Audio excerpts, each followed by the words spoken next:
Hello viewers, রিমিস কিচেনে তোমাদের সবাইকে স্বাগত। আজ আমি মাত্র 5 মিনিটে নরম তুলতুলে একদম মুখে দিলেই মিলিয়ে যাবে এমন একটা রসমালাইয়ের রেসিপি তোমাদের সাথে শেয়ার করব। একদম মুখে দিলেই মিলিয়ে যাবে আর অসাধারণ খেতে হয়, দেখতেও অসাধারণ। আর এই রসমালাই বানাতে বেশি সময়ও লাগে না, খুব ঝটপট তৈরি হয়ে যায় আর ঘরে থাকা কিছু উপকরণ দিয়ে কিন্তু তৈরি হয়ে যাবে। তো বন্ধুরা, ভিডিওটা স্কিপ না করে একদম দেখে নাও, নাহলে কিন্তু ভালো করে তৈরি করতে পারবে না।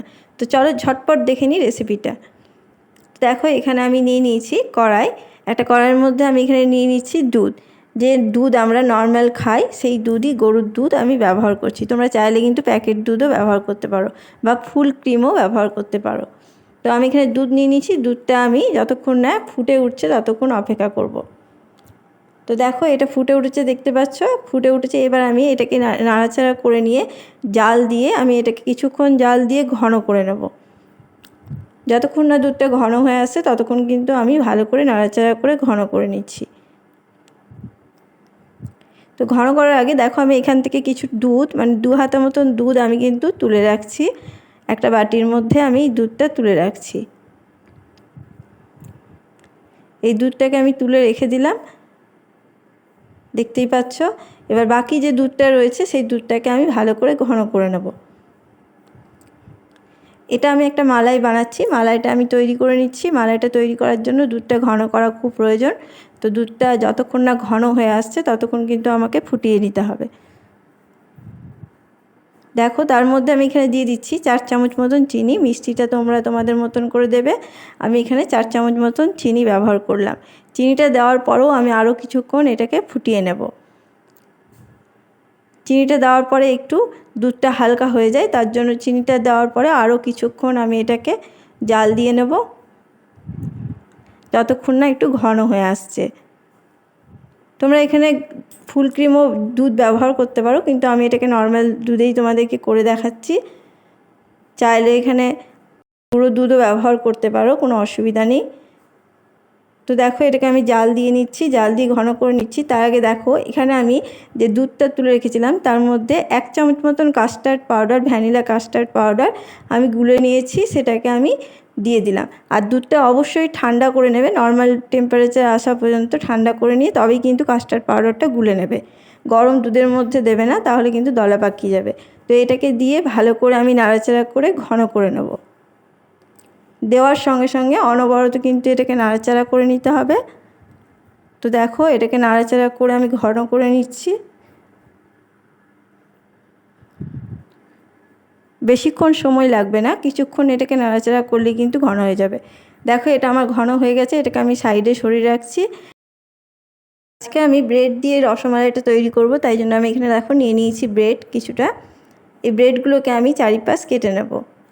দেখো, এখান থেকে আমি অল্প করে নিয়ে যে ব্রাউন অংশগুলো আছে সেগুলোকে, সাইডগুলোকে আমি কেটে দিচ্ছি। এই ব্রাউন অংশগুলো কেটে নিয়ে করলে কিন্তু রসমালাইটা খুব ভালো হবে।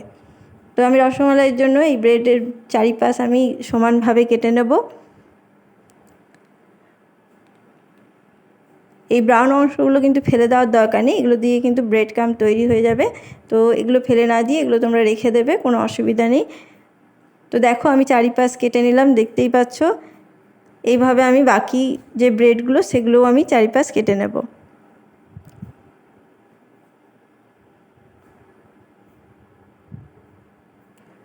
তো বন্ধুরা, আমি তো বলতেই ভুলে গেছি যে যদি ভালো লাগে অবশ্যই ভিডিওটাতে লাইক করে দিও। একটা লাইক করলে একটা মোটিভেশন পাওয়া যায় ভিডিও বানানোর জন্য। অবশ্যই পাশে থেকো, তোমাদের একটা লাইক আমার এগিয়ে যাওয়ার পথে খুব অনুপ্রেরণা যোগাবে। তো একটা লাইক অবশ্যই করে দিও বন্ধুরা। তো দেখো, আমি এটা চারিপাশ কেটে নিলাম। এরকম করে সমস্ত ব্রেডগুলো কিন্তু আমি কেটে নেব। দেখো, সমস্ত ব্রেড কেটে নিয়েছি। এবার এটাকে আমি কোনাকুনিভাবে দেখো এরকমভাবে কেটে নিচ্ছি। তোমরা কিন্তু চাইলে এখানে অন্য শেপও দিয়ে নিতে পারো, কোনো অসুবিধা নেই। আমি এই শেপটাই দিলাম। এই শেপ করে আমি সমস্ত ব্রেডগুলোকে কেটে নেব। আমি কোনাকুনিভাবে পুরো কেটে নিচ্ছি, এরকমভাবে দেখতে ভালো লাগবে বলে। তোমরা চাইলে অন্য শেপও দিয়ে নিতে পারো। তো আমি সমস্ত ব্রেডগুলো এইভাবেই কিন্তু কেটে নিচ্ছি। দেখো, সমস্ত ব্রেড আমি কেটে নিয়েছি, দেখতেই পাচ্ছ। এবার আমি এর ভেতরের পুরটা বানানোর জন্য এখানে দেখো আমি নিয়ে নিচ্ছি, একটা পাত্র নিয়ে নিয়েছি। পাত্রের মধ্যে এখানে 4 চামচ মতন এখানে গুঁড়ো দুধ ব্যবহার করছি। এখানে 4 চামচ গুঁড়ো দুধ ব্যবহার করছি। দেখো গুঁড়ো দুধ 4 চামচ দিয়ে দিলাম। এরপর দেখো এখানে আমি যে একটা লিকুইড মালাইটা করে রেখেছিলাম সেখান থেকে অল্প একটু মালাই আমি হাতায় করে তুলে এর মধ্যে দিয়ে দিচ্ছি। তাতে আমার কি হবে, এতে আমার চিনিরও প্রয়োজন পড়বে না এবং শর্টকাটে কিন্তু এটা হয়ে যাবে। এটাতে কোনো চিনিরও প্রয়োজন পড়বে না এবং কোনো মালাইয়েরও প্রয়োজন পড়বে না। তো আমি এই মালাইটা যেটা তৈরি করেছিলাম সেটাই কিন্তু দিয়ে বানিয়ে নিচ্ছি। দেখো আরও একটু প্রয়োজন পড়লো তাই আমি দিলাম। এবার ঠিক এরকম ঘনত্বের একটা আমি পুরটা তৈরি করে নেবো। ভেতরে যে পুরটা আমি ব্যবহার করব সেটা কিন্তু এভাবেই তৈরি করে নিচ্ছি। তো দেখো ঠিক এরকম হবে, দেখতেই পাচ্ছ। এই ঘনত্বে কিন্তু পুরটা আমি তৈরি করে নিচ্ছি। এটা আমার রেডি হয়ে গেছে, এরকম হবে দেখতে পাচ্ছ ঠিক এইভাবে। এবার আমি এটাকে সরিয়ে রাখছি। এবার দেখো এখানে যে ব্রেডগুলো নিয়ে নিয়েছিলাম সেই ব্রেডগুলোকে আমি নিয়ে নিলাম। এবার ভেতরের পুরগুলো আমি দিয়ে দেব। একটা করে ব্রেড নিয়ে তার ভেতরে অল্প করে পুর নিয়ে ভালো করে এরকম করে ছড়িয়ে দেব। বাড়িতে একবার এভাবে বানিয়ে দেখো বন্ধুরা, ছোট থেকে বড় সবাই কিন্তু ভালোবেসে খাবে। দেখো এরকমভাবে ঠিক একটা করে ব্রেড নিয়ে আমি চারিপাশ এগুলোকে দিয়ে দিচ্ছি আর তার উপরে আর একটা ব্রেডকে আমি জয়েন করে দিচ্ছি। এইভাবে সমস্ত ব্রেডগুলোকে আমি তৈরি করে নেব। খেতে কিন্তু অসাধারণ হয় আর মুখে দিলেই মিলিয়ে যাবে এই ডেজার্ট বা মিষ্টি রেসিপিটা। একবার হলেও বাড়িতে বানিয়ে দেখো বন্ধুরা এবং কমেন্ট বক্সে আমাকে অবশ্যই জানিও যে কেমন হয়েছে। আর খুব চটজলদি এটা তৈরি হয়, মাত্র 5 মিনিটে এটা তৈরি করে নিতে পারবে। এইভাবে আমি সমস্ত ব্রেডগুলোকে দেখো তৈরি করে নিয়েছি, দেখতে পাচ্ছ সমস্ত ব্রেড আমার তৈরি হয়ে গেছে। আমি এই ব্রেডগুলোকে এবার আমি যে মালাইটা বানিয়ে রেখেছিলাম সেই মালাইটা এখানে আমি ঢেলে দেব। আস্তে আস্তে অল্প অল্প করে মালাইটা আমি দিয়ে দেব যাতে সমস্ত ব্রেডের মধ্যে কিন্তু পৌঁছাতে পারে ভালোভাবে। তো দেখো আমি এরকমভাবে দিচ্ছি, আস্তে আস্তে পুরোটা একসঙ্গে দিচ্ছি না, যাতে ব্রেডের মধ্যে ভালো করে ভেতর পর্যন্ত যেতে পারে। তো সমস্ত মালাইটা আমি দিয়ে দিচ্ছি।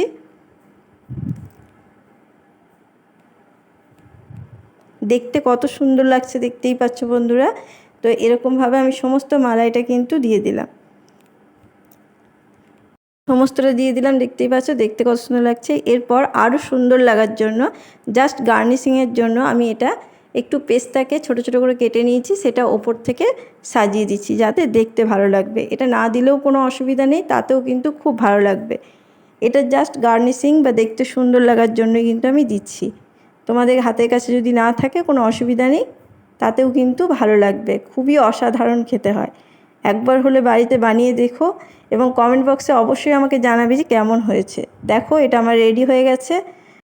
তো দেখো কতটা অসাধারণ দেখতে হয়েছে, দেখতে পাচ্ছ? এটা কিন্তু দেখতে অপূর্ব হয়েছে আর খেতেও কিন্তু অপূর্ব স্বাদের। এবার আমি এগুলোকে ফ্রিজের মধ্যে নর্মাল ফ্রিজে 15 মিনিটের মতো রেখে দেবো। ঠান্ডা ঠান্ডা খেতে কিন্তু খুবই ভালো লাগবে মিষ্টিটা। দেখো ফ্রিজ থেকে বের করে তোমাদেরকে আমি দেখাচ্ছি, অপূর্ব লাগবে আর মুখে দিলেই মিলিয়ে যাবে বন্ধুরা। একবার হলেও বাড়িতে বানিও। আর এত কম সময়ে এত সহজ একটা রেসিপি কে না বানাতে চাইবে। তো বন্ধুদের সাথে অবশ্যই এটা শেয়ার করবে। আমি বলবো যতটা পারবে বন্ধুদের সাথে শেয়ার করো। আর এরকম মিষ্টি রেসিপি তোমাদের কেমন লাগলো অবশ্যই আমাকে কমেন্ট বক্সে জানিও। আশা করব আজকের ভিডিওটা তোমাদের ভালো লেগেছে। যদি ভালো লাগে বন্ধুরা দেখো কতটা সুন্দর হয়েছে, দেখতে পাচ্ছ? তোমাদের কেটেও দেখাচ্ছি যে কতটা অপূর্ব স্বাদের এবং কতটা নরম তুলতুলে হয়েছে। আর এত কম সময় লাগে, খুব সহজ পদ্ধতিতে বা খুব সহজেই কিন্তু এটা বানিয়ে নিতে পারবে। এত মজাদার ও সুস্বাদু একটা মিষ্টি রেসিপি। আশা করব আজকের ভিডিও তোমাদের খুব ভালো লেগেছে। আমার চ্যানেলে যদি কোনো নতুন বন্ধু হয়ে থাকো অবশ্যই চ্যানেলটাকে সাবস্ক্রাইব করে দিও এবং পাশে থাকা বেল আইকনটি অবশ্যই প্রেস করে দিও। তাহলে আমি আবার কোনো নতুন রেসিপি ছাড়লে সেই রেসিপির নোটিফিকেশান তোমার কাছে সবার প্রথমে পৌঁছে যাবে। তো আজ এই পর্যন্তই। সবাই ভালো থাকবে, সুস্থ থাকবে। ধন্যবাদ।